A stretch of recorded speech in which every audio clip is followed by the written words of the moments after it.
आज हम आपको सुनाएंगे दूसरे विश्व युद्ध की एक सच्ची कहानी, जब एक 6 साल का बच्चा अपने देश के लिए फौज में भर्ती हो गया। कहानी की शुरुआत होती है रशिया के एक छोटे गांव से, जहां 3 लोगों का एक परिवार नदी किनारे बैठकर अपने खाली समय को एंजॉय कर रहा था। उनमें सबसे छोटा बच्चा सर्गे एल्योस्कोव अपने बड़े भाई और माँ को एक पेड़ पर चढ़कर दिखा रहा था कि देखो मैं इतनी ऊपर चढ़ गया।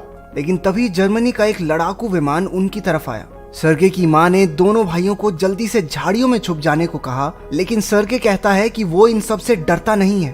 उसने अपनी गुलेल से उस फाइटर जेट पर हमला कर दिया और अगले ही पल गुलेल के हमले से वो फाइटर जेट तबाह हो गया। लेकिन जब उसने आसपास नजर दौड़ाई तो उसे अपना परिवार कहीं दिखाई नहीं दिया। सर्गे की नींद टूटी तो उसे समझ आया कि ये एक सपना था। वो बिस्तर से उठा और अपनी माँ को पुकारने लगा। तभी किसी ने घर का दरवाजा खटखटाया। उसने सोचा कि ये उसकी माँ होगी, लेकिन पड़ोस की एक औरत जो बहुत डरी हुई थी घर के अंदर आई। उसने सर्गे को बताया कि उसकी माँ और बड़ा भाई दोनों मारे गए। वो मासूम बच्चा इस बात पर विश्वास ही नहीं कर पाता और कहने लगा कि वो घर में ही रुककर अपनी माँ का इंतजार करेगा। उस औरत ने उसे बताया कि जर्मन सैनिकों ने हम पर हमला कर दिया है और इससे पहले कि वो उसे देख लें उसे वहां से भागना होगा। तभी कुछ फौजी उनके घर की ओर बढ़ने लगे। उस औरत ने सर्गे को उठाकर खिड़की से बाहर भगा दिया, लेकिन खुद जाने से पहले उनकी गोलियों का शिकार हो गई। उस 6 साल के नादान बच्चे से एक ही झटके में उसका परिवार, दोस्त, घर सब कुछ छीन लिया गया था। जब वो अपने घर से दूर भाग रहा था, उसने पीछे अपने गांव को जलते हुए देखा। उसने रोते हुए अपनी माँ को पुकारा, लेकिन वो कैसे आती। कुछ देर दौड़ने के बाद वो जंगल के बीचों बीच पहुंच गया। उसने फिर अपनी माँ को आवाज लगाई कि वो आकर उसे घर ले जाए। वो खो गया था। उस रात वो जंगल में ही रहा। अगली सुबह नदी से पानी पीते समय उसने देखा कि कुछ दुश्मन फौजी उसी की ओर चले आ रहे थे।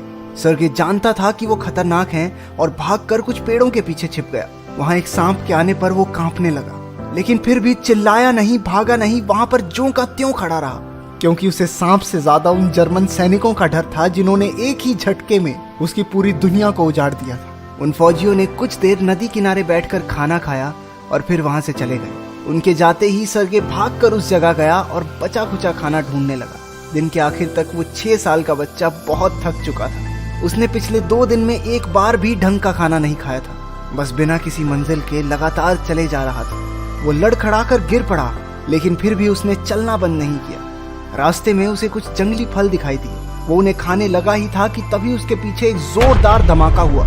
वो नादान बच्चा और डर गया। घबराहट के मारे वो अजीबोगरीब चीजें सोचने लगा।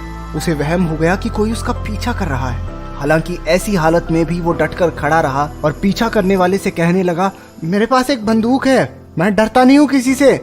कुछ देर बाद थकान और कमजोरी की वजह से सर्गे बेहोश हो गया। उस हालत में 2 फौजी उसके पास आए। कहानी में आगे हम रूसी सेना के एक अड्डे को देखते हैं, जहां कमांडर कुज़नेत्सोव अपने सैनिकों के लौटने का इंतजार कर रहा था। फौजी उस जख्मी छोटे बच्चे को लेकर वहां पहुंचे। जब फौजियों ने उसे समझाया कि वो रूस के लिए ही लड़ रहे हैं, तो वो उनके साथ खुलने लगा और अपना नाम बताया।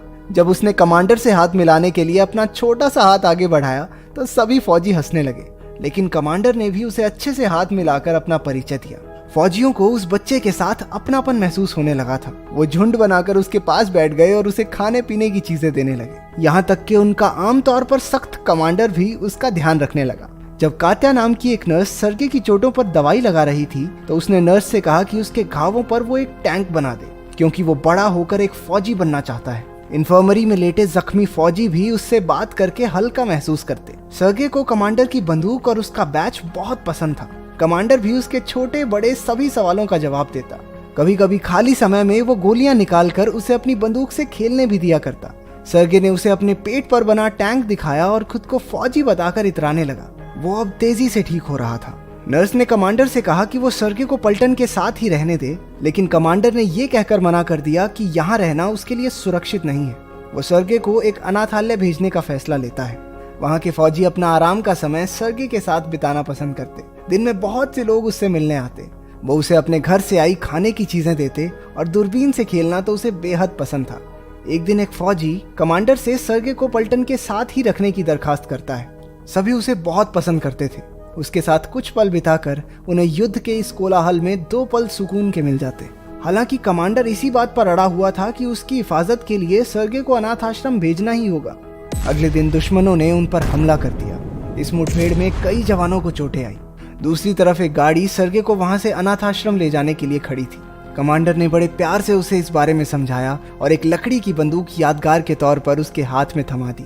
सर्गे ने उसे जोर से गले लगा लिया और कहने लगा कि दूर जाकर उसे उन सब की खैरियत की बहुत चिंता रहेगी। उसके गले लगकर कमांडर का दिल भी पिघल गया और उसने सर्गे को पलटन के साथ ही रखने का फैसला लिया। उस रात फौजियों ने उसके लिए छोटे साइज की यूनिफॉर्म बनाई। सर्गे अपनी यूनिफॉर्म देखकर बहुत खुश हुआ और उसे पहनकर खुशी से इधर उधर भागने लगा। वो बिल्कुल एक असली फौजी की तरह दिखाई दे रहा था। सभी उसे प्यार से सोल्जर बॉय कहकर बुलाने लगे। जब वो इधर उधर भाग रहा था तो जर्मन्स ने अचानक उसकी पलटन पर हवाई हमला कर दिया। फौजियों ने सर्गे को जल्दी से सुरक्षित जगह पहुंचाया और लड़ने चले गए। घायल फौजियों की संख्या दिन पर दिन बढ़ती जा रही थी। इस मुश्किल की घड़ी में सर्गे भी उनकी मदद करना चाहता था, इसलिए उसने प्यासे फौजियों को पानी पिलाने का काम शुरू कर दिया। उनमें से एक ने उसे घर से आई एक चिट्ठी पढ़कर सुनाने को कहा, क्योंकि उसकी आंखों पर पट्टी बंधी हुई थी। सर्गे चिट्ठी पढ़ना तो चाहता था, लेकिन उसे पढ़ना आता ही नहीं था। फिर भी उसने चिट्ठी ले ली और अपने मन से बातें बनाकर बोलने लगा। उसने कहा कि घर पे फौजी की गाय एकदम ठीक है। फौजी ने कहा कि उसके पास तो गाय है ही नहीं, लेकिन बाकी सब ने हंसते हुए कहा कि कोई नहीं, पढ़ने दे इसे। ऐसे ही वो अपने निराले अंदाज में हर किसी को उनके लेटर्स पढ़कर सुनाया करता, जिसे सुनकर सब खूब हंसते। हमें पता चलता है कि कात्या और कमांडर एक दूसरे को पसंद तो करते थे, लेकिन आज तक ये बात कह नहीं पाए। बाद में सर्गे कमांडर को बताता है कि वो भी अब पलटन का एक जरूरी हिस्सा बन चुका है। तभी उनके सामने एक हमले में तबाह हुआ सैनिक स्टेशन आ गया। कमांडर ने उसे अपनी टोपी उतारकर शहीद हुए सैनिकों के लिए सम्मान जताना सिखाया। अगले दिन उसने कमांडर से कहा कि उसे भी एक मिशन दिया जाए। उसे सैनिकों को उनकी चिट्ठी पहुंचाने का काम सौंपा गया। वो इस काम को पूरी ईमानदारी और लगन से करने लगा, लेकिन कभी कभी वो चिट्ठी के बदले किसी को नाचने तक को कह देता। अगले दिन सर्गे अपनी दूरबीन लेकर बेस से कुछ दूर निकल गया। जब वो उसके साथ खेल रहा था तो उसे सूखी घास के ढेर में किसी का पैर हिलता हुआ दिखा। वो जल्दी से दौड़कर पलटन के पास पहुंचा और अपनी खोज के बारे में सैनिकों को बताया। हालांकि बच्चे की बात पर उन्हें इतना विश्वास नहीं था, लेकिन फिर भी वो उसके साथ वहां जांच करने पहुंचे। उस सूखी घास के ढेर में उन्हें 2 जर्मन जासूस छिपे हुए मिले, जिन्हें वो गिरफ्तार कर अपने साथ ले गए। सर्गे की समझदारी और सूझबूझ की सबने बहुत तारीफ की। उस रात कमांडर ने सर्गे को गोद लेने के कागज उसे दिखाए। अब सर्गे कानूनी तौर पर उसका बेटा बन गया था। सर्गे जानता था कि उसके पिता कात्या को पसंद करते हैं, इसलिए अपना हक जताते हुए वो कमांडर को कात्या से बात करने ले गया। लेकिन वो दोनों उसे किसी दूसरे आदमी से बात करता हुआ देखकर मान लेते हैं कि शायद वो किसी और को पसंद करती है, जबकि असलियत में ऐसा नहीं था। एक बार फिर उनके अड्डे पर जर्मन सैनिकों ने हमला कर दिया। इस बार सर्गे अपनी पूरी ताकत से सभी सैनिकों की मदद करने में जुट गया और उन्हें गोला बारूद पहुंचाने लगा। लेकिन वहां पर तैनात एक सैनिक ने उसे वापस लौट जाने के ऑर्डर्स दिए, क्योंकि वो जगह खतरे से खाली नहीं थी।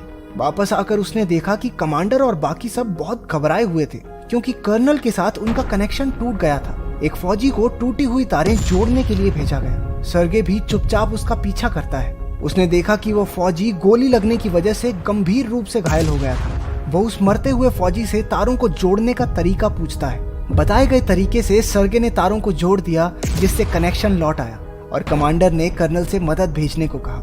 उस 6 साल के बच्चे की वजह से सबकी जान बच गई। अगले दिन कमांडर ने कात्या के लिए अपने प्यार का इजहार किया और उससे सर्गे की मां बनने के लिए पूछा। अंदर ही अंदर वो बहुत खुश थी, लेकिन काफी शर्मा रही थी। लेकिन इससे पहले कि वो कुछ कहती, एक सैनिक उनके पास आया और कमांडर को चिट्ठी थमा दी, जिसमें उन सबको एक दूसरी जगह पर जल्द से जल्द पहुंचने के ऑर्डर्स थे।